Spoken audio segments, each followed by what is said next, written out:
Ladies and gentlemen, the Prime Minister.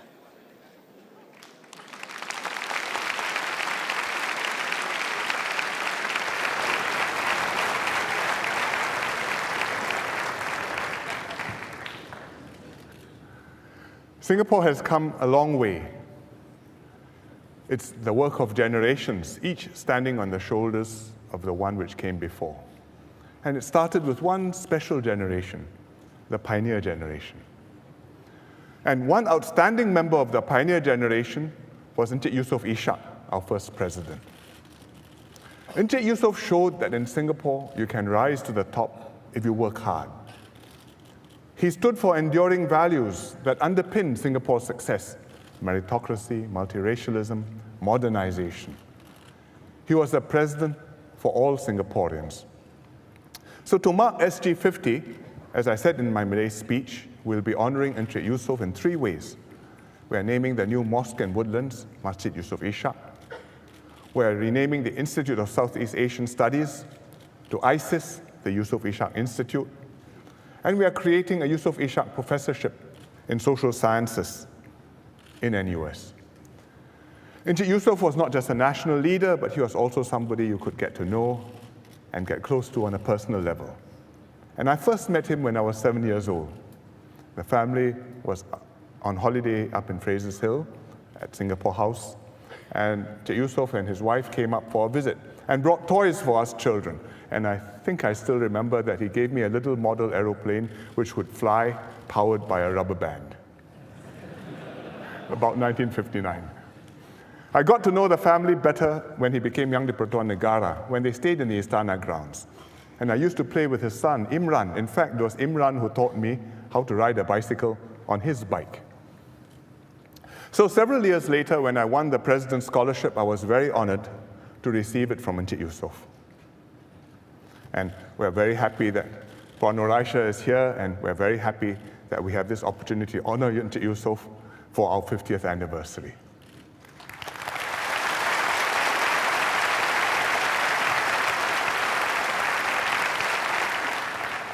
We are grateful to pioneers like Encik Yusof who sacrificed to build Singapore. Last year, I promised to make a meaningful gesture to thank every member of the pioneer generation still living. I thought carefully about how we should do this and decided to focus on healthcare. So we designed the Pioneer Generation Package, or the PG package. And at Chinese New Year, we held a tribute party at the Istana. And recently, a fortnight ago, we had a Pioneer Generation card launch party at the People's Association headquarters. And I was very happy to see many old friends and colleagues. And I was inspired by those who came, like Dr. Umar Rajan, who helped start the school health program and produce the original version of the child's health booklet, which we still use today.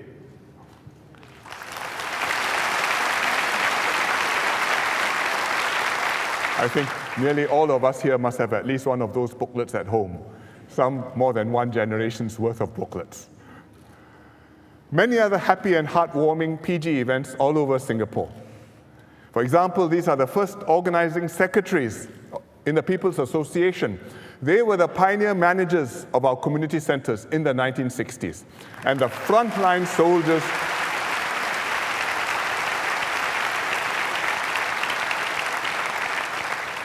They were frontline soldiers in the battle against communists and helped the government to win the people's support. And I'm happy there are a few of them here today, including my old friend, Chan Sek Sang. Welcome.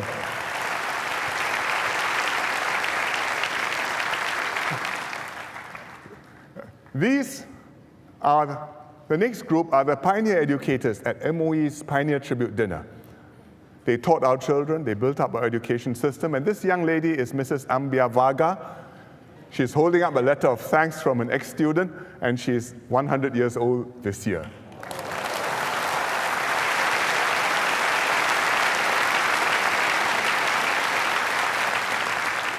In Teck Ghee, for our National Day dinner, we invited 50 tables of Pioneer Generation residents. And this one is the Elvis group singing "It's Now or Never." I'm not going to sing this song, But you can see beside me, my SGH radiographer, Mr. Ng Hon Wing, leading the charge, and they're all having a great time.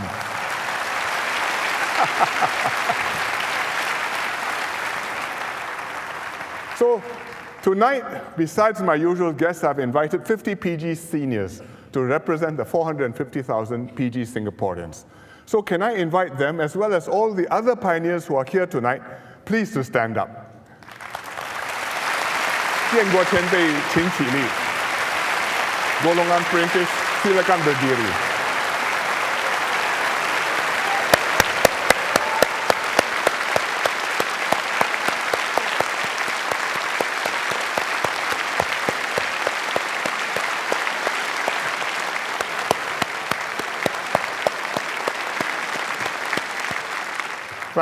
Thank you for all that you have done for Singapore.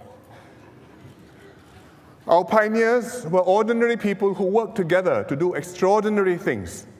They overcame difficult and dangerous situations to build a sovereign, independent country. They transformed Singapore from third world to first, and they always looked to their future and strove to give their children better lives than themselves. And this is why we are commemorating SG50 next year, to celebrate the spirit of our pioneers and to commit ourselves to their enduring values as we make our way forward. I hope you'll pen your hopes for the future in the Wishing House at the SG50 booth later on. Singapore is at a turning point. The world is in flux. Conflicts far away affect us. For example, in Ukraine, Russia's annexation of Crimea showed us how important it is for countries to be able to defend themselves. And the recent MH17 tragedy shows us that even though Ukraine may be far away, its troubles can strike us uncomfortably close to home. It was sheer luck that there were no Singaporeans on that flight, but it could easily have been very different, and our condolences go to the families of all of the victims. Nearer home, we see tensions in the South China Sea, and the tensions are affecting sentiment in the region. It's affecting cooperation between countries. It's having an impact on confidence among businesses. It's even hardening attitudes among ordinary people towards other countries. And every foreign leader I meet asks me about the South China Sea. We are not a claimant, but we have upheld a clear position, and that is to ask all the parties to exercise self-restraint in order to keep the region calm and avoid any mishaps.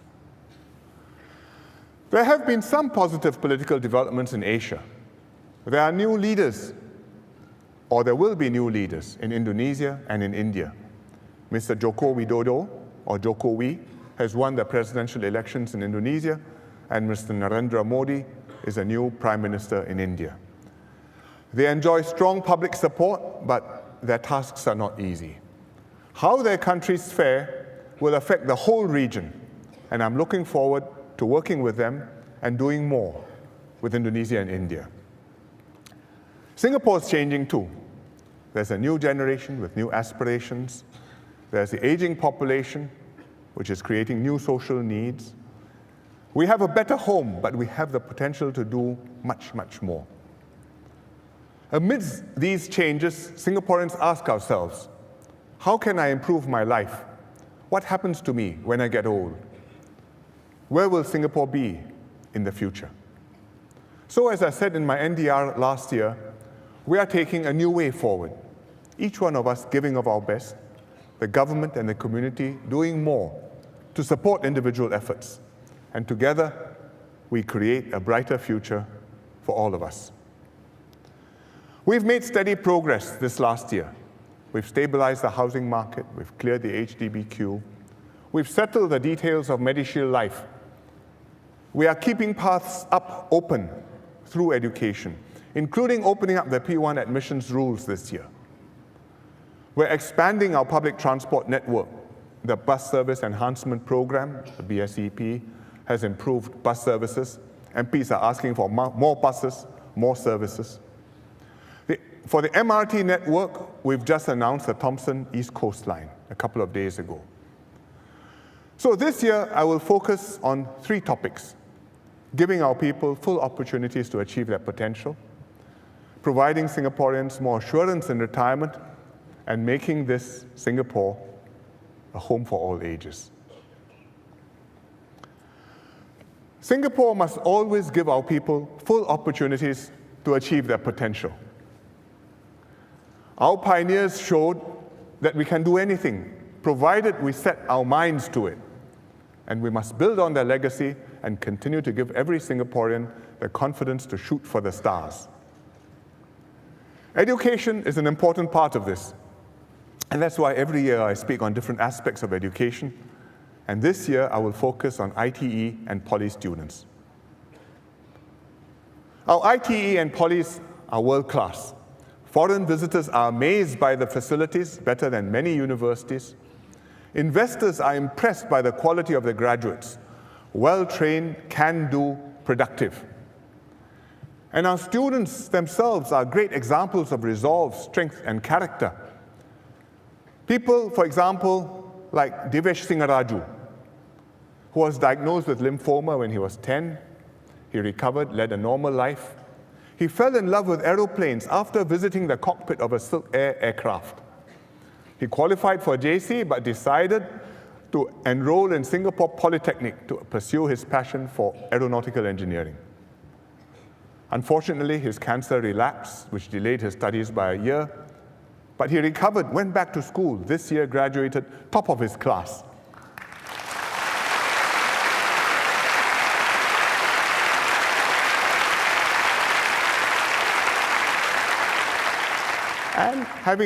And while he was there, he co-founded YouthCom to help youths with cancer.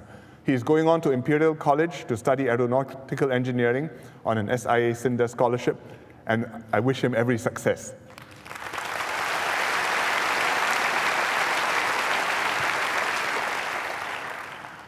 Or take William Tay. William lost his hearing to illness at 4. He enrolled in ITE College Central here. He joined the photography club and the Deaf Dragons, which is a dragon boat racing team. And he graduated last year with a NITEC in Infocoms Tech with a perfect GPA and won the Rotary ITE Student Excellence Award.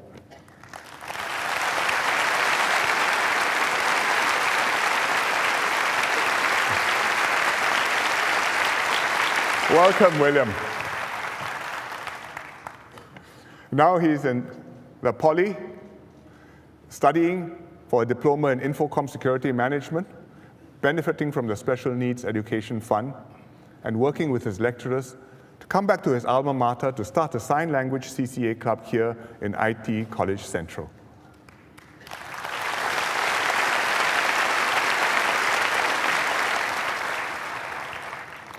So we've done well by our students. But our students, having done well, naturally hope to climb even higher. And I give you an example of how they feel in this striking artwork entitled Aspirations, which has been put up by IT students in their art show, and if you go outside later, you'll see it on the wall somewhere outside. And it shows their desire to improve themselves, to reach the top. And if you look carefully, you will see also it shows a right spirit, because having reached the top, you reach down and help the next person to make it too. And I would say that this is a very good picture too, because it shows that there are many paths up to the top, which is, in fact, my theme tonight. They are right to aim high. We want to help them to create a brighter future for themselves by many routes, not just the academic route, but also alternatively by getting good jobs, mastering deep skills, performing well, and then getting relevant qualifications along the way as they work, as they advance in their careers. Keppel Corp illustrates what we are trying to achieve. I visited Keppel's offshore and marine shipyard at Tuas recently and talked to their people, both the management as well as the staff. I was deeply impressed, both by what they have achieved, but also by their can-do spirit and confidence. In fact, their dry dock is called the Fells Can-Do Dry Dock. So I went back again with a video crew to interview them, myself. So let me share with you the story of two of the Keppelites, Dorothy Han and Abu Bakar. Dorothy graduated from ITE and joined Keppel Fells as a draftsman about 25 years ago. She left Keppel, worked elsewhere, she came back to Keppel. She rose to lead the pipe design section of the engineering department. And with an ITE certificate, she is supervising 62 people in her department. So I asked Dorothy how she came to join Keppel. And here's her interview. Around 20 of us was being selected and we joined Keppel. And that was started off with a trainee draftsman. We just know how to draw, that's all. And from there, we get to know all sort of experience.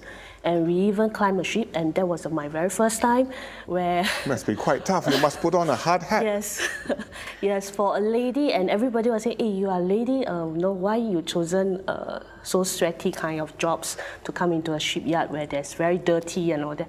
But well, as what the Chinese saying, and also my dad was also telling me, 行行出状元. You went for training courses. What did the Currently, right now, I'm with do? Sponsorship for a part-time diploma. Diploma? Yes. So, with which poly? With Ngee Poly. Because it's in a module structure, so it's actually in 5 modules. So it takes 2.5 years. Tell us the modules. For example, certificates in mechanics. So next year, I will be getting my, that is in my trade, which is certificates in piping system. Yeah. That should be no problem. I hope so. Yeah. We are trying to encourage more girls to take up engineering and to consider careers like marine, because people somehow think it's a man's job. So what can I tell them, or what can you tell them to persuade them that they are mistaken, it's not just a man's job? Over here, we are equal. If you can see that, if you can prove your capability, you can prove you can take down so-called the responsibility, in fact, we are equal with all the men. Yeah. So you're quite confident? Everybody have the same opportunity.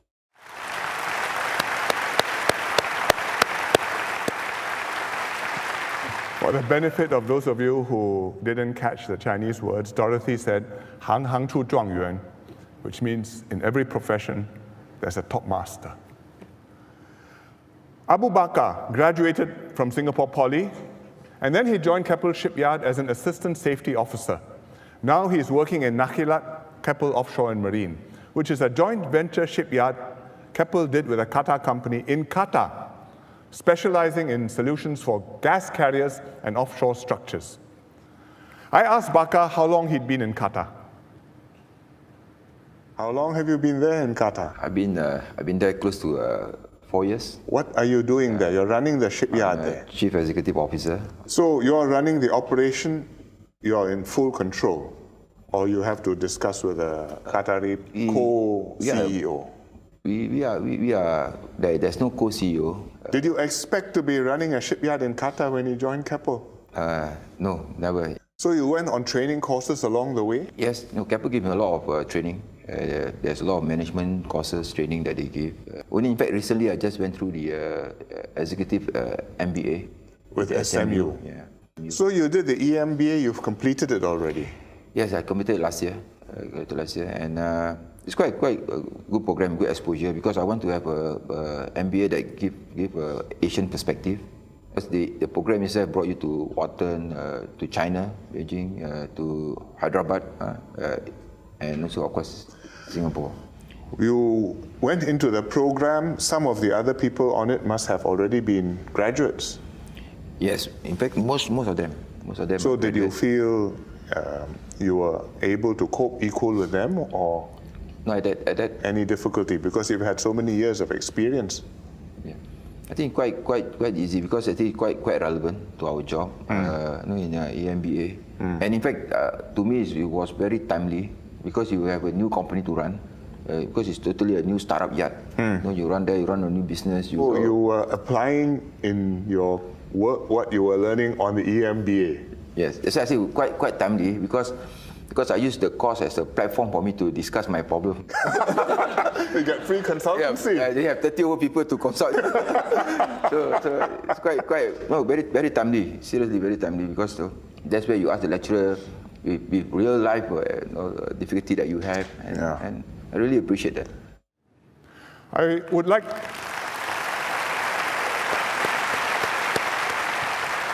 I'd like to make 2 points on Bakar. First, he didn't have a degree, he had a poly diploma. The EMBA needed a degree to start.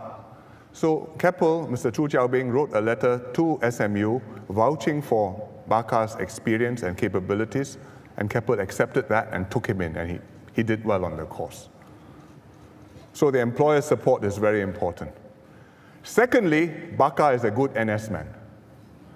I first met him when he was commissioned in the old Safti Parade Square 25 years ago on his commissioning parade. And I was very happy to discover on the day I interviewed him, that was the day he was being promoted full colonel NS, commanding an infantry brigade.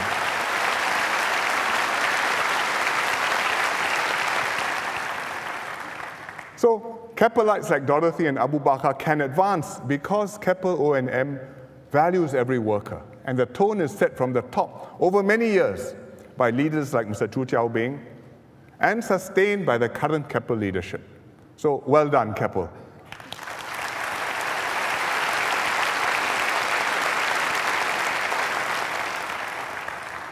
Keppel illustrates that you can progress by acquiring deep skills and knowledge throughout your career. And there are different ways to deepen your skills and knowledge by learning on the job or by going for higher qualifications as you work and progressively, or both. And you should look for the best ways to learn. Learn what's relevant, apply that. Don't go on a paper chase for qualifications or degrees, especially if they are not relevant. Because pathways and opportunities to upgrade and to get better qualifications will remain open throughout your career. It's never the last chance. You always have the possibility to advance, to improve yourself, to take another step. As long as you're working, as long as your mind remains fresh and active, and you dare to go. At the same time, employers must value your staff and develop them to take on higher responsibilities. And with the right support at work, you can advance in your careers, whether or not you are a graduate. And this is the culture shift which we need, and that's why I set up the Aspire Committee, chaired by Indrani Raja, to study how to create and widen and strengthen this work and study path. So Indrani's committee will announce its recommendations shortly, but just very broadly. We need to help students make better education and career decisions so they know the full range of choices before they decide. We should help poly and IT graduates get into jobs for which they were trained and have the right skills, because very often they do courses, they come up well qualified in engineering or in building management or in design or in childcare, and then they go and do something completely different which is not related. And we have to help individuals to progress and upgrade after they have graduated and started work in their careers, to develop the structured career paths for them. And then to implement this work and study path on a national scale. It's not easy. It involves multiple stakeholders, many government agencies, education, manpower, trade and industry. It involves employers, companies who have to develop and value every worker and create the corporate values, the cultures, the training systems within the companies. Not easy for big companies, even harder for SMEs. We need the unions in this because you have to be fully behind the effort, championing lifelong learning, like what you're doing in the Devanaya Institute. So within the government, the natural agency to take the lead in doing this is an expanded WDA, Workforce Development Agency. But WDA will need strong support from other agencies, employers, and unions. So to bring all the pieces together, I've asked DPM Taman to lead a tripartite committee, which will involve the government, employers, and unions to drive this. It will develop an integrated system of education, training, and progression for all Singaporeans, and promote industry support and social recognition for individuals to advance based on their skills. The government, as a public service, as an employer, we will do our part. The civil service does offer fulfilling careers to non-graduates. For example, in the People's Association, there's a single scheme of service. Whether you're a graduate, whether you're a diploma holder, you join the same scheme of service. You join at different points, but after that, you're advanced based on merit. And there have been many non-graduates who have progressed to senior manager positions based on their ability to do the job well. Another area where we have many opportunities for developing these careers are in nursing. Many of our senior nurses started off without a degree, worked their way up. Some of them have earned degrees along the way, but as a nurse, we assess you on your knowledge, on your ability, on your commitment, and not so much on where you started. We've recently enhanced the pay and careers for the nursing profession, and I hope that this will help the nurses to upgrade and progress. The SAF tool recognizes leadership abilities, not just academic qualifications.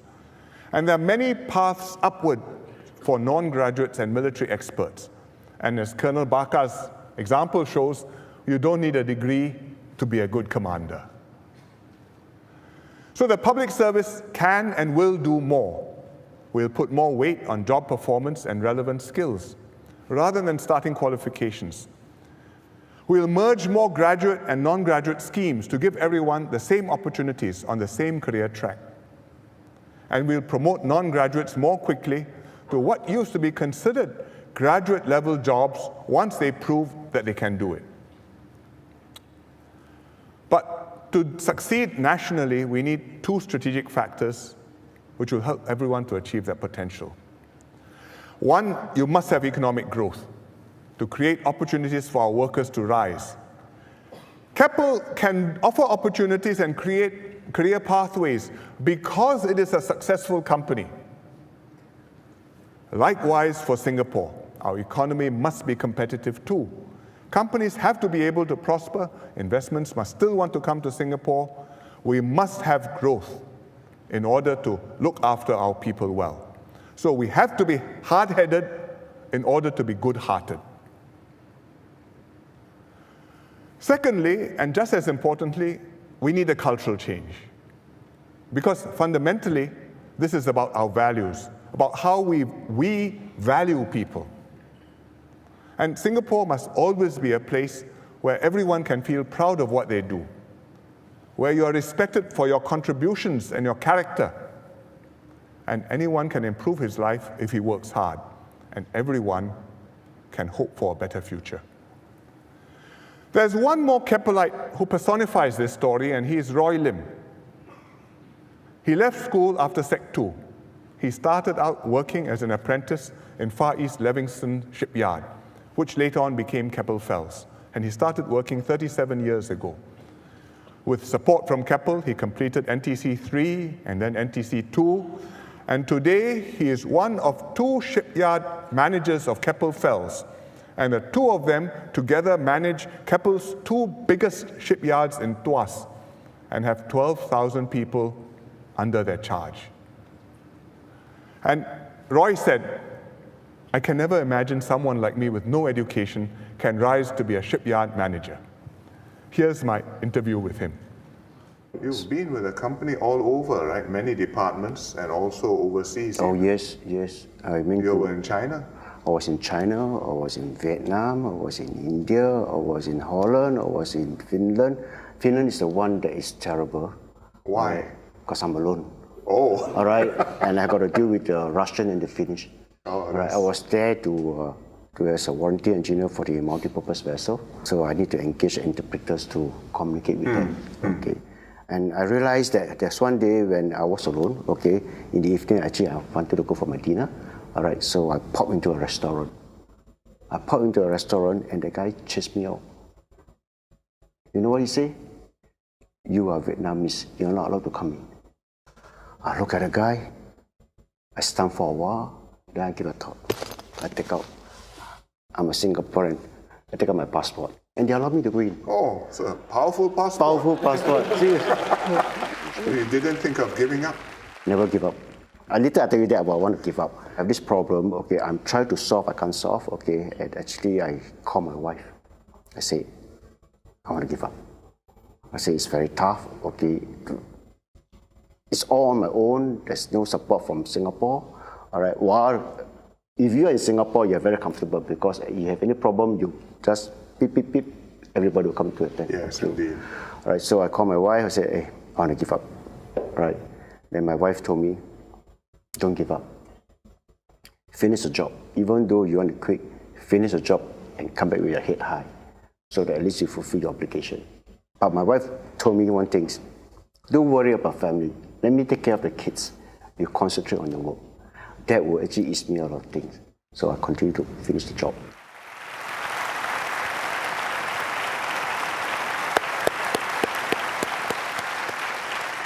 So, thank you, Roy, for being a role model, and thank you, Mrs. Lim, for standing by your husband through difficult times.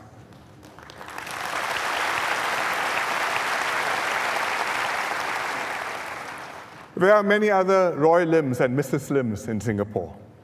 They may not have degrees, but they are working hard and trying to improve themselves. So long as you work hard, you can always hope for a brighter future here in Singapore.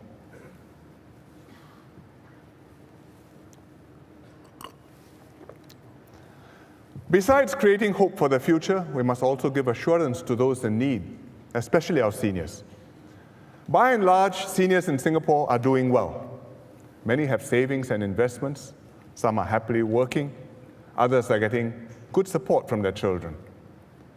And we have good schemes to provide assurance in retirement. And the CPF scheme and home ownership are the twin pillars of our retirement adequacy. Home ownership is critical. The government has worked hard to help Singaporeans own their homes. Therefore, Singapore is not just a place to live, but a home. But just as importantly, this home, your home, is a valuable nest egg when you retire. Singaporeans may not fully appreciate this, but many have significant savings in their flats. So if we look at a typical retiree household living in a 3-room flat, he's got $300,000 worth of savings in his flat. A 4-room retiree household typically has $400,000 worth of savings in his flat. It's valuable little pot of gold to draw on if they need to. That's home ownership. The CPF has also served us well. And there are 3 good things about the CPF. Firstly, there's personal responsibility, because with the CPF scheme, the more you work, the longer you work, the more you save, and the more you will have in retirement. Secondly, the CPF scheme is fair. Your savings are for your own retirement, not for someone else's. Thirdly, with CPF Life, this is for life, because CPF Life will pay you a stream of income as long as you live. The CPF has been in the news recently because this year we adjusted the minimum sum, increased it to $155,000 for those who are turning 55 this year. And there were some reactions. And some people say they want all of their CPF money back, like the Chinese lady who spoke to Teo Sarak just now, whom I told you about just now. She wanted it back for herself, but not for her husband. But she's not the only one. Hri Kumar held a dialogue on CPF, and he had one participant say, "Give me back my CPF, I want to spend it all." So Hri Kumar, who's a very mild man, says, "Then who will take care of you if your money runs out?" So the participant said, "God will help me." But another participant put his hand up and said, what he means is that the government will help him. But other people have a more balanced view. Sim Ann held a dialogue. She had a volunteer who put his hand up and pointed out how your CPF savings come about and why that was the wrong perspective. And let me take you through Sim Ann's volunteer's argument. This is the CPF logo. You've all seen it. But if you look carefully, you'll see it's got 3 keys inside it. And the 3 keys represent the 3 parties who have come together in order to make the CPF system and provide this social security for you. Who are the 3 parties? 1, is yourself. Because when you work, you earn salary. From the salary, you pay your employee's CPF. The second key is your employer. Because the employer pays into the CPF, into your CPF, the employer CPF contribution over and above your wages, because the government required them by law to do it. So the third key is Chenghu, the government. The government made this system, the government set the rules, the government also tops up directly into the CPF of many Singaporeans. How do we do that? We give you housing grants. When you buy an HDB flat, many people will get a housing grant. We give you MediSave top-ups. When you get your GST voucher, there's a MediSave top-up in there. When the finances are good and the Minister for Finance has a good budget, you may get a MediSave top-up. You get workfare, because if you're a low-income worker, in your workfare, a big contribution goes automatically into your CPF every month to help you save for your retirement. So together, the three of these, you, your employer, your government, have set up the CPF for a common purpose. And that common purpose is to set up a nest egg for you for your retirement. What is this nest egg for? It's not for you to take out the whole lump sum at once. It is for you to be able to draw out a steady stream of income from the CPF in old age. It's to give you old age security. So the question is, well, okay, how much money do we need to keep in the CPF to get this income stream? And the answer is the minimum sum. And for the MS, and for the group which is turning 55 this year, the MS is $155,000. Seems like a big sum. It's far from excessive. And let me show you through an example why I don't think that it is excessive. Last year, I was your real estate agent. This year, the real estate market is no good. I've upgraded myself. I've become a financial planner. Okay. As a financial planner, I was sitting in my office. Mr. and Mrs. Tan came to consult me. They are reaching 55. They have to make decisions on their CPF and their retirement plans, so they came to ask me to talk through their options. Let me show you. Here's Mr. Tan. He's 54 plus years old. He's a senior technician, and he earns $4,500 per month. His wife, Mrs. Tan, is a housewife about the same age. I didn't ask the wife's age, but about the same. They have 2 kids. The son has finished NS, going to university now, daughter still in school. So the household income is not bad, $4,500 per month. And they're living in a 4-room flat in Ang Mo Kio. You can see the flat there. They are, I think, on the 5th floor. Fully paid up, $450,000 worth of a flat. So this is a Tan family now. Now, I said to Mr. Tan, think about it. In 10 years' time, your children will have grown up, finished studying, working, perhaps married. You will be still working. You could be on the point of retiring, but your expenses will be less in retirement, so you won't need the same income as now. So I asked Mr. Tan, how much do you think you will need in retirement every month? What will we need? So he thought about it. While he thinks about it, let me ask you what you think he needs. What do you think? $3,000 per month? That's about 2/3 what he's getting now. $2,000 per month? Half, less than half what he's getting now. Or $1,000 per month, which is less than a quarter of the current income. Let's have a show of hands. We decide for the Tans. Who says he needs $3,000 per month? Upstairs, nobody put hands up. Okay. Who says he needs $2,000 a month? Enough. Oh, this is more. Okay, who says $1,000 enough? Old people don't spend much money. Nobody. Okay, so I take it that you think he needs about $2,000 a month, right? Which was what Mr. Tan said too after thinking it over. Now, just as well. So let me ask you this, which is what Mr. Tan asked me.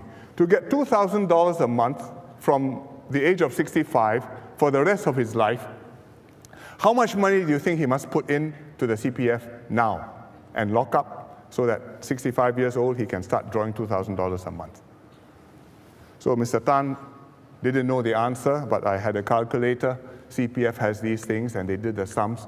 So I looked up the answer, and the answer is he needs $250,000 now, when he's 55 years old, in order to get what he wants, if it is all to come from the CPF, $2,000 a month. And I don't have to tell you, but this is more than the MS, which is only $155K. So I told Mr. Tan this. He looked a bit disappointed. He says, I don't have $155K. So I said, well, you own a house, right? He said, yes. So I said, the CPF lets you count your house in the MS. So your house can make up half the MS. And then you only need to put $77,500 of cash in the CPF. If you want, you can take the rest out. And then you will have made up your full MS, half property, half cash. So he brightened up. He says, $77,500, no problem. I can take some money out now, go on holiday with my wife. Then I said, I haven't finished the sum. $250,000, you get $2,000. $77,500, if you only leave $77,500 in the CPF, you will get out of the CPF, how much do you think? All of $600 per month. So if you need $2,000, this is not going to be enough, and you have to think of some other sources of income when you reach 65. So he stopped planning his holiday. He asked me, so what can I do? I said, well, you have several options. First, you could continue working, because 10 years' time, most likely, we're working with NTUC. We should have raised the re-employment age beyond 65, and if you're still healthy, I would strongly encourage you to continue working. Secondly, your children will be working, and they may help to support you. I hope so, because we teach them that in school. Thirdly, you can draw on your personal savings. You told me you had some POSB account savings, so that's for a rainy day and for old age. Or you can get some money out of your house. So Mr. Tan says, now, okay, how do I do that? So I said, well, there are several ways you can take money out of your house. You could rent out one room. You post an ad on Property Guru. One room in Ang Mo Kio, how much do you think? $1,000. Well, I told him, conservatively, you can get $700 a month. That's per month, steady income. Or if you're going to move in with your children have married, you can move in with them. You can rent out the whole flat. And how much do you think you can get renting out the whole flat? In fact, you can check up the answer in the Straits Times, because HDB publishes the data. Ang Mo Kio, 4-room flat, currently $2,500 per month. Not bad. The third thing you could do is you could right size. What does right sizing mean? Right sizing means you sell this flat, you buy a smaller flat. Let's say you buy a studio apartment. You move into the studio apartment, and then in the process, you can enjoy a silver housing bonus from the government, which is $20,000. And if you do this, we can do the sums, you'll get quite a lot of money. $210,000 plus $800 per month. $800 per month is additional income, and it's on top of what CPF Life was going to pay you. So Mr. Tan says, wow, sounds good. Then he got a bit carried away. He says, if I'm going to live with my daughter, why don't I just sell my flat outright? I'll get even more money. So I said, well, I encourage you to stay with your children, but I would advise you to think very, very carefully before you sell your flat. Because I've seen so many sad cases. Seniors cashed out unwisely, cheated of all their money, sometimes even turfed out by their children. Quarrel with children, quarrel with in-laws. So it's better you keep your property. Even if you rent out the whole flat, doesn't matter. It's yours, you can fall back on it for your old age, just in case anything happens.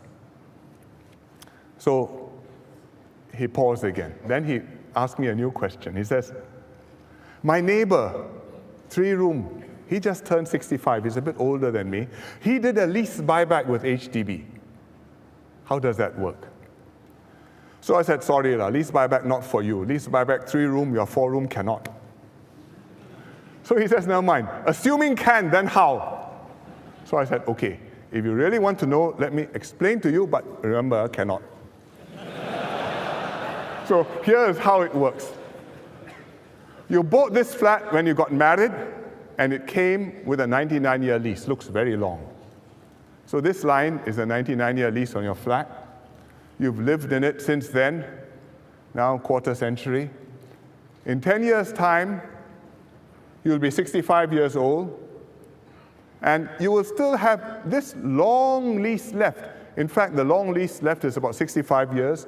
So I think when you're 65, you probably are not going to live in this house for another 65 years, right? So he said, okay. So I said, well, so let's say you live in this house for another 30 years. Then you really don't need the rest of the lease beyond that. You only need these 30 years. So this part you can sell to HDB, and HDB will buy back from you. That's why it's called a lease buyback. And if they buy it back from you, then they'll shorten your lease and they'll give you some money. So he says, how much?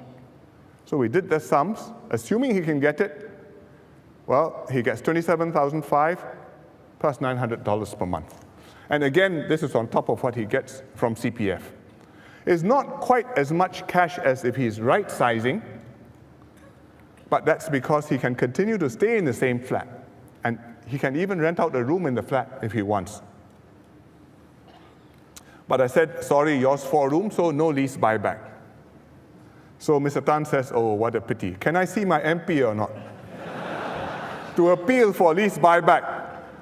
So I told him, sure, your MP, I think this is Lee Hsien Loong, Block 322 Avenue 3 every Wednesday night at 8 p.m.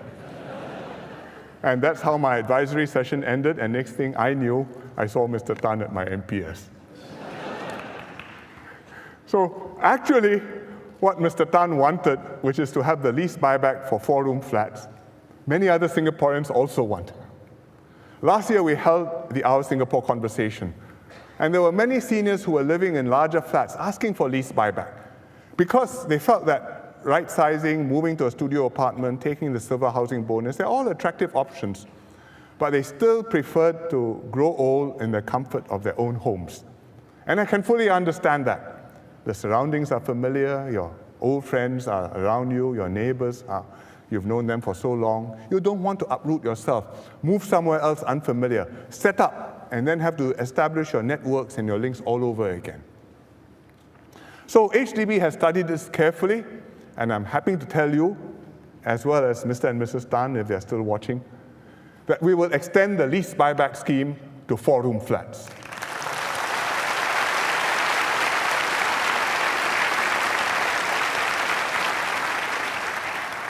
And this will cover more than half of all flat owners in Singapore. Now, Mr. and Mrs. Tan are not a real family, but the Tan's profile is quite typical of many HDB households. And even if your own circumstances are not quite the same as the Tan's, the general conclusion from this is still valid. And what is the general conclusion from this case? First of all, the CPF and your house go hand in hand to provide for your retirement. If you have both of them, then you should have one happy couple. Secondly, the current minimum sum, 155K, is not too much. Thirdly, which I think many Singaporeans don't realize, if you own a house, you only need to set aside half of the MS, and that's only $77,500. Let me have a show of hands. How many of you knew all this before I explained this to you? Wow, more and more hands, but I think honestly, not all of us know, and I would say even not all the MPs are completely familiar. So finally, if you have a house, then you have many options to get money out of the house. You can rent, you can right size, you can lease buyback, but whichever way you go, you probably will get the lump sum and some income. So because these are fundamental, simple points, I made a summary pamphlet with Mr. and Mrs. Tan inside to put this all out, and you can pick up your copy later after my speech.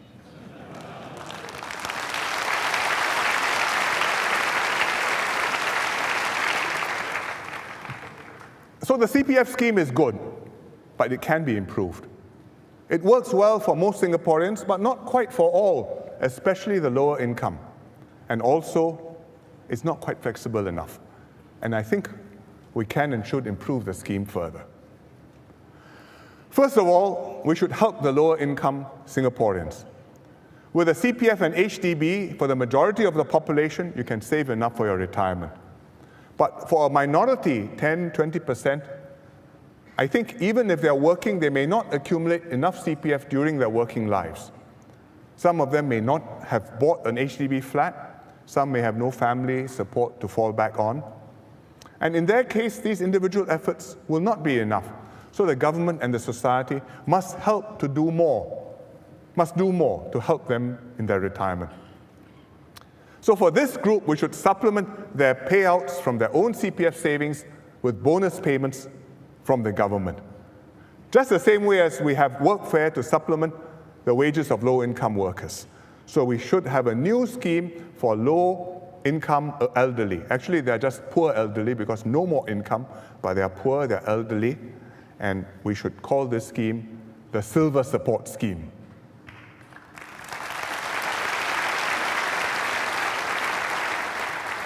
What should the Silver Support Scheme do? We should pay a bonus every year, starting from the age of 65, something extra to help the old folks with their living expenses, with the cost of living. It comes from the government, not from their own savings. It's on top of all the other government support and community support which the old people already receive. And it's part of the new way forward that I spoke about last year. We are doing this, the government is helping this group of Singaporeans, but personal responsibility remains important, even while the community and the government plays a larger role. I'm not going into details today. We will announce the details at the budget next year. The second thing we should do with the CPF scheme is to increase flexibility, to make it more flexible. There are two views of the purpose of the CPF funds. One view is, I want to be assured of a steady stream of income in old age. But the other view is, I want a lump sum now because I need money urgently. Now, my view is that the core purpose of the CPF should still be to provide a steady stream of income in old age. But I appreciate why some CPF members want to take more money out, because they've been saving up over a lifetime of work. They want to use some of these savings. They want to do something they've long wanted to do. Some lifetime ambition. They may want to go on a journey. They may want to go on a Hajj. Or maybe they may have run into some family emergency and need money to deal with the emergency. So after considering this for a long time and discussing it with my colleagues, I've decided I will change my view. I will adjust the policy. And I think we should allow people the option to take out part of their CPF savings in a lump sum if they need to, but subject to some limits. The amount which you can take out cannot be excessive. For example, it can be up to 20% of the total that you have, and it should only be during retirement, 65 and beyond, not suka-suka anytime you feel you need money, you visit the HDB. He is not your money lender. This is for retirement. We provide this flexibility, but members must understand clearly the trade-off. Because if you take out the lump sum, that means you'll have less left in the CPF, and your monthly payments will also be less. So that's the second thing we should do, make the CPF more flexible. Have the possibility of a controlled lump sum withdrawal in retirement. But there's one more outstanding issue on the CPF, and that is how much should the MS be over the longer term. We have been adjusting the MS over the last 10 years, the minimum sum, because the old number was much too low. And gradually over 10 years, we have been raising it to the current $155,000. And there's one final installment in this adjustment next year, and people have been asking Mom what that will be, and I will tell you that we will decide now that for next year, the number will be $161. For people who are turning 55 from the 1st of July next year. So it's 155 now, it'll go up a little bit, up to $161.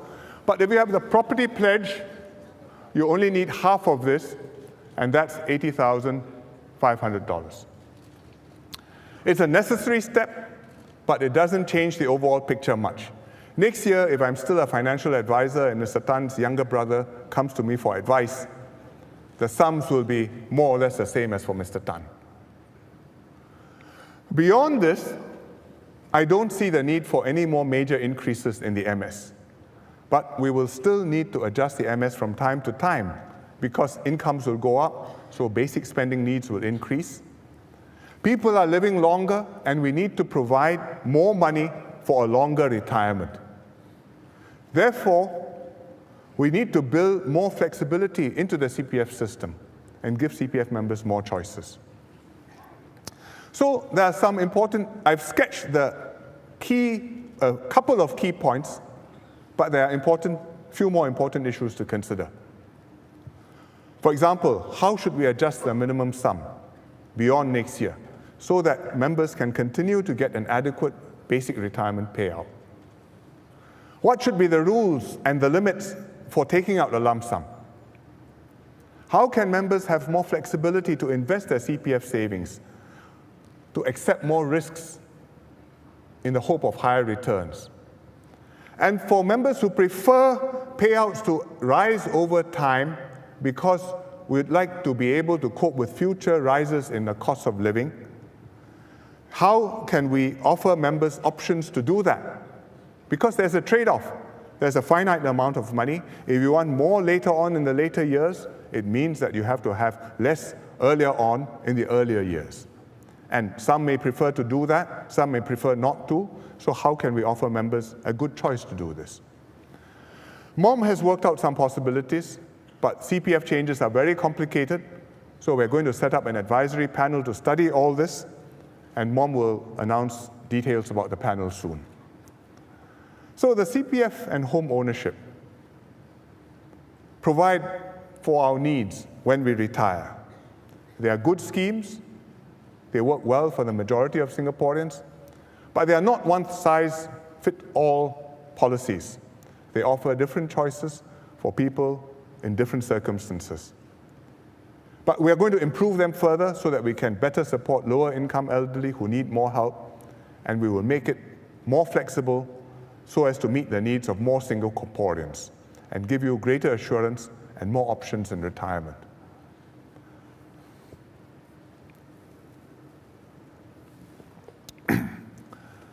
We want Singapore to be the best place to live, work, and play. We want this to be an outstanding city, well-planned, well-run, offering a high quality of life, full of buzz and vibrancy. We want this to be our cherished home, where we grow our roots, build emotional bonds, and form new fond memories. We want this to be a special red dot for all Singaporeans. In the last 49 years, our physical transformation has been remarkable. Our Singaporean identity is strengthening. But keeping Singapore special is a journey without end. We'll work with Singaporeans to improve on what we have. And one area where we can do better is getting all our different agencies to work more closely together, especially when their responsibilities overlap with one another or are split between different agencies. And I've highlighted funny examples of interagency issues before. For example, it used to be, if you saw a snake, then which agency to call depends on which way the snake is pointing and going. Now, there's one agency, AVA, in charge of all snakes as well as other animals. So we've made some progress, especially after we highlight vivid examples, we have a good laugh, and then we sort it out. But we haven't arrived. So to prepare for this speech, I asked the MPs to give me some recent examples. So tonight, I've decided Mayor Low Yen Ling wins the lucky draw. Yen Ling's residents had complained that the walkway to Bukit Gombak MRT station was often dirty. One resident told her he saw a fishball stick there on the walkway. The next day he came back, he looked, the same fishball stick was still in the same place. Her residents have very sharp eyes. So Yen Ling called up the agencies to find out why the area was not being cleared regularly. And she had to make multiple calls to several agencies, held several meetings. Finally, she managed to establish what happened. And here's what she found. Listen very carefully. On the left of the walkway is a slope. The slope belongs to NEA. Okay? In the middle, this is a park connector.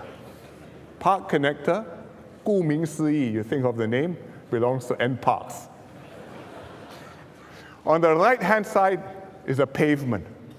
Pavement is next to the road. Road comes under LTA. So the fishball stick was on the road side, and the road side was only cleared every 2 days because each of the organizations had their own cleaner, own schedules, and they did it separately. So I don't think it makes a lot of sense, and everybody has agreed, and we've resolved this case. From now on, NEA Pao Ga Liao.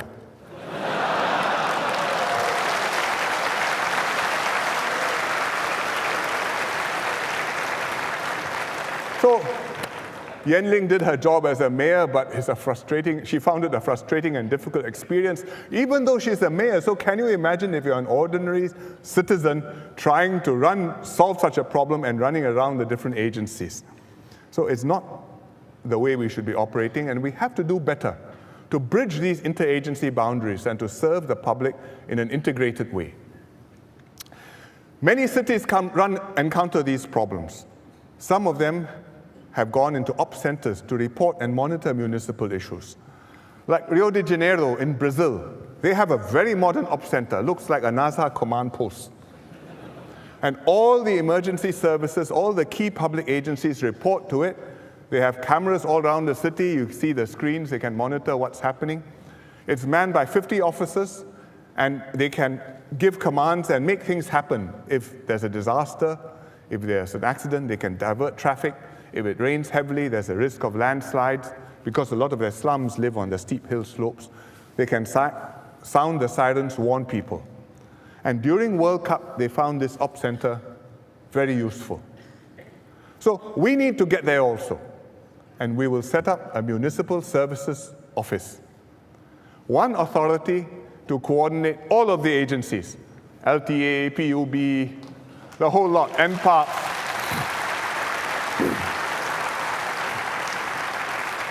And single-mindedly focus on service delivery.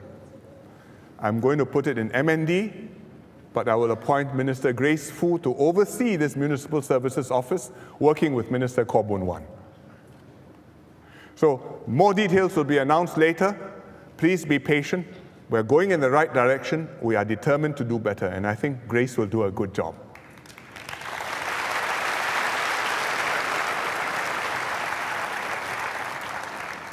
While the government will try to do a better job with the MSO, please don't make their job too difficult. citizens also have a role to play to make this our better home. For a start, please don't drop fishball sticks. And then we won't have to spend so much effort cleaning up after you. But you can also be part of the solution, being our eyes and ears all over Singapore.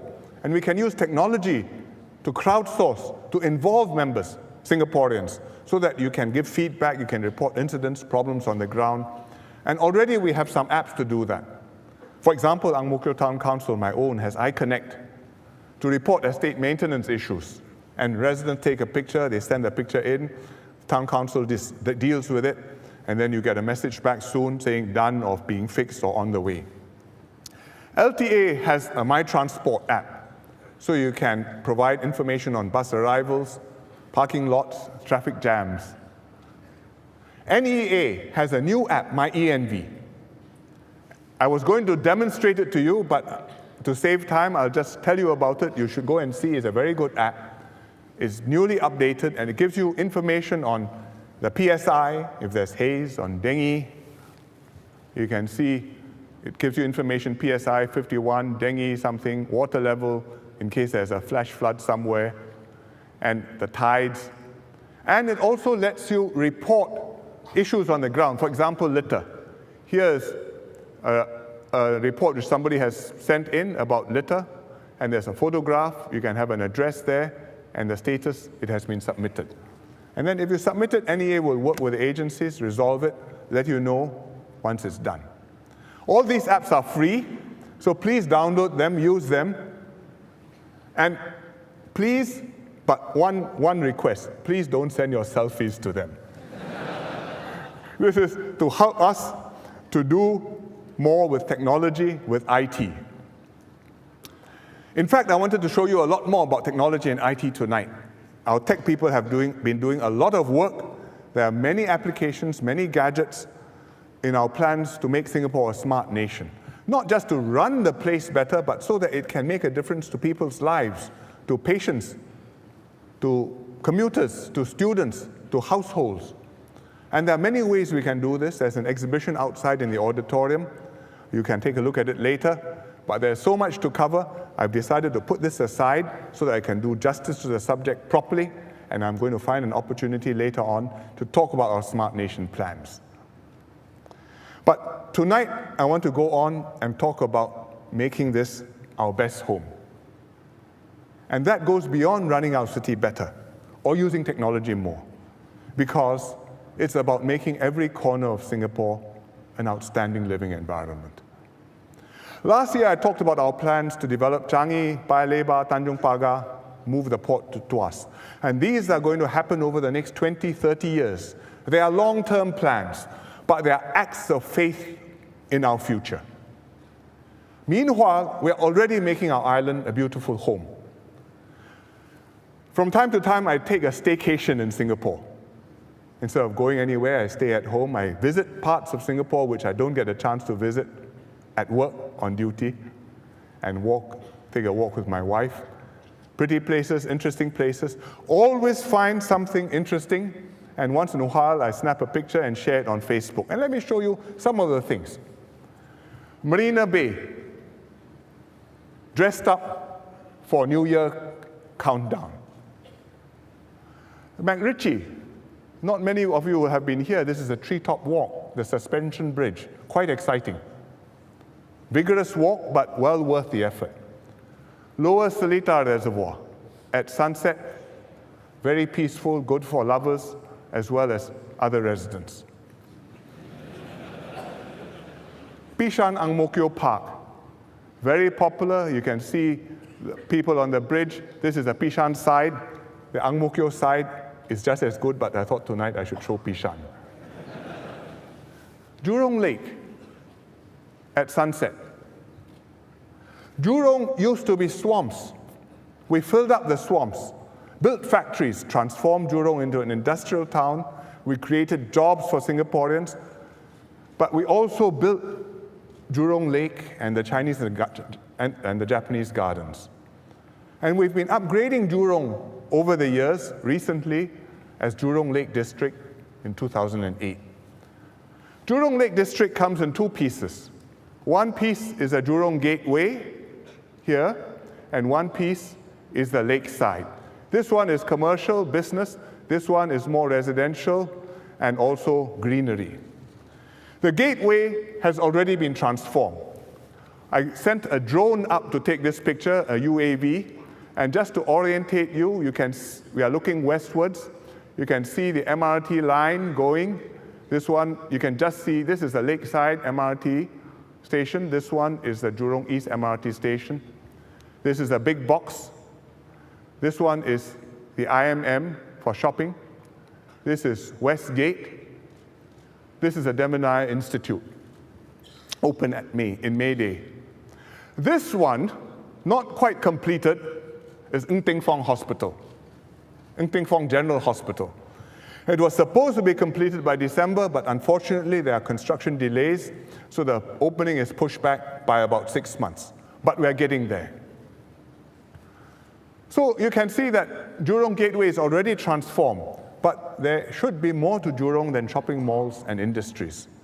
Jurong also includes the lakeside, the Chinese garden here, and the Japanese garden here. So I visited them in June on leave. And very beautiful. Japanese garden, serene, peaceful.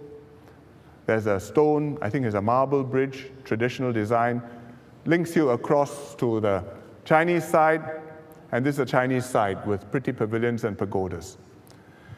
So it's very nice, and yet I felt the last time I was here was nearly 30 years ago, and it looks about the same. And it's also underutilized, quite unlike Bishan Ang Mo Kio Park, where there are thousands of people every day. This one, very few visitors. And I felt we could do so much more with the gardens. So I asked the planners to consider to bring it all together, to do a more ambitious transformation of the whole area. And the planners came back to me and said, yes, we've been thinking along the same lines. Here are some interesting ideas. Ideas for the garden, ideas for the living environment, ideas for the surrounding towns. You know where the Japanese garden is. You know where the Chinese garden is. On the west side of the lake, there's Jurong Lake Gardens, or Jurong Lake Park, and there are really three different pieces. But if we bring them all together, we can redesign the whole area. You can change the islands, you might merge them. You can change the shape of the lake, which is right now a little bit awkward. You can create one beautiful set of gardens in our heartlands. And that can be Jurong Lake Gardens and can be something really special. For example, it can be the focal point for a Community in Bloom movement. There are many Community in Bloom groups all over Singapore. Passionate, enthusiastic, they take great pride in their gardens. They beautify their neighborhoods, they spruce up their environments. They have spice gardens downstairs, fruit gardens, flower beds, and they submit outstanding entries to the Singapore Garden Festival. This one, for example, is a little Smurf garden. You can just see the Smurfs, and there's a little Smurfette down there learning to walk. This is from previous years, but this year, I have a picture. This is a winning entry from this year's Garden Festival, which is currently on. This entry is called Scent-alizing, scent meaning the perfume, the aroma. And it's been put up by community groups and schools from Southwest District, and it won the NParks Community in Bloom Gardeners Cup Education Award this year. So you can see the kids are thoroughly enjoying the scent garden. I'm going to visit it this week after completing this NDR, and I think you should go and visit the place too. But this is the sort of thing which you can do in Jurong Lake Gardens. Bring community gardeners from all over Singapore to create and look after show gardens in the Jurong Lake Gardens. Make it a people's garden. Bigger than Bishan Ang Mo Kio Park, even perhaps better than Bishan Ang Mo Kio Park. Next year, NParks will invite design ideas, so please give us your ideas. These are your gardens. We want to hear from you. But Jurong Lake Gardens is not just a thing in itself. It's like Paya Lebar Airport, which I told you about last year. You move Paya Lebar Airport, you not only free up Paya Lebar, you also enable development all around the eastern part of the island. So similarly with Jurong Lake Gardens, if we do a good job of that and integrate it with the neighborhood, we can transform a big part of the western part of Singapore. What are the things you can do? Well, you can connect Jurong, this one by the way is Jurong East MRT station, which I showed you just now, just so you can orientate yourself. But what can you do? You can connect up the gardens to our park connector network, island-wide, so that you can walk there from many places. You can connect it up to our ABC Waters program, up and down the Jurong River. You can have housing around the gardens. There's already housing around it. You can see the dark orange pieces. We're going to build more further north, like here. And further south, there are these purple bits, which are currently industrial plots, further down near Pandan Reservoir here. And the leases on the industrial plots will run out over the next 20, 30 years. And as they run out, we can build housing there and integrate it into the Lake District. I know those of you who are familiar with the area are thinking, all this sounds good, but right now there are too many traffic jams. But we're working on it. We are improving the capacity of our north, south, and east-west lines. And we should see improvements in the north, south, and east-west lines over the next 2 years. Later on, we're building the Jurong Region line and the Cross Island line. So you can see this is a Jurong Region line, which covers Jurong, and the Cross Island line, which will come all the way across here. It'll take some time, but it will come. For the longer term, there are even bolder possibilities. The AYE is now along here. It's really too close to the gardens. It constricts the gardens. If we can move the AYE down south, then you free up space next to the lake. You can build more lakeside housing. It'll be like living in Bishan or Ang Mo Kio along Avenue 1, or living in Punggol along the waterway. One day, the high-speed rail may come to Jurong. I've agreed with Prime Minister Najib to build a high-speed rail between Singapore and KL. And I've told PM Najib that in Singapore, why don't we site the terminus in the Jurong Lake District? So we are discussing it with the Malaysians. We haven't settled this yet. But if we get the high-speed rail terminus in the Jurong Lake District, then that will make Jurong truly an exciting gateway to Singapore. So we can transform the whole area, and the lake gardens will be the crown of Jurong Lake District, and we will place one jewel in the crown, and that is a new science center. We've got the old science center somewhere down here on the east of the lake, and it's entertained and educated generations of Singaporeans almost 40 years, including many adults who are kids at heart. It's still popular, but just like the gardens, it's great, but I think we need to do better. So we will build a new science center, and we found the right spot down here, beautiful place on the North Shore, near the Chinese Garden MRT station. And we flew the drone over to show you the site. This is the Chinese Garden MRT station. This is the Chinese Garden, and this piece of land, this plot, is the site. So we've got the land, we've got a blank canvas to create something unique. And we can do a completely new concept for the Science Center to take full advantage of the site and the context.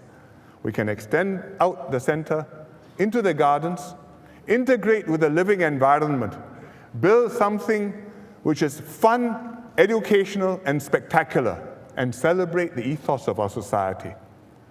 Reflect our curiosity about the world, our spirit of scientific inquiry, our quest, restlessness to innovate and to improve.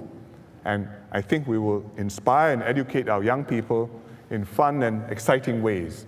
And it will be the jewel in Jurong. And by 2020 or thereabouts, we'll have it done.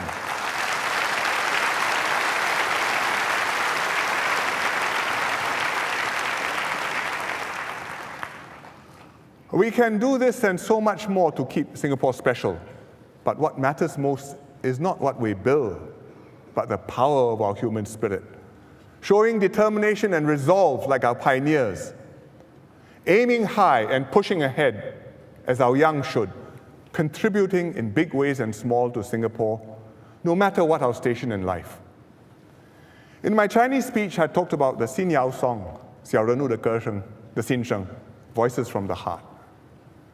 And I chanced across one vivid and moving example recently of an ordinary Singaporean who made a difference. Just before National Day, I received an email from Mr.